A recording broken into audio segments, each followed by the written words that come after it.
जय जगन्नाथ। समस्त दर्शक बंधु मानू मोर नमस्कार।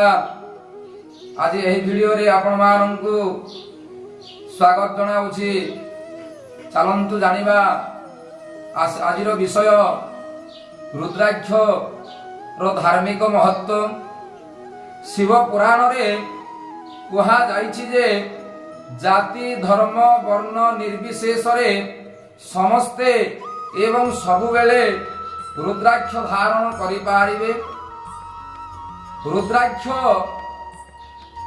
दर्शन तथा स्पर्शन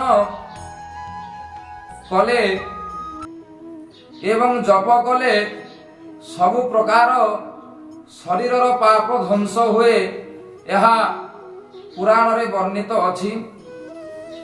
एवं रुद्राक्ष मालाधारी पुरुषंकु भगवान शिव, विष्णु, देवी दुर्गा, गणेश, सूर्य तथा अन्य देवता माने सुदृष्टि रे चाहि थांती एवं प्रसन्न हुंती।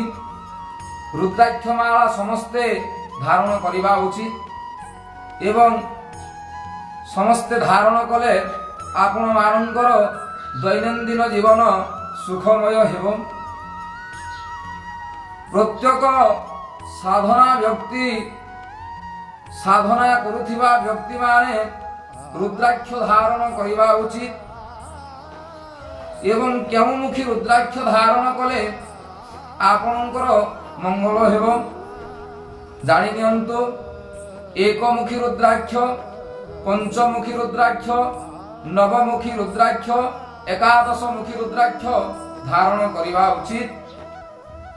शिव, दुर्गा, भैरवी, राम, कृष्ण, पार्वती, ब्रह्मा, गायत्री, नवग्रह तथा दक्षिणी आदि देवी देवता मंत्र रुद्राक्ष धारण करी जप कले शीघ्र फल मिली थाए बोली धर्म ग्रंथ रे उल्लेख करा जाइछि।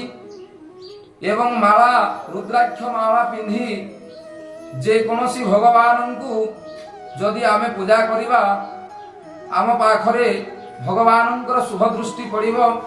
तेणु समस्तंकु मोर अनुरोध, आपण माने सदा सर्वदा रुद्राक्ष माला धारण करंतु।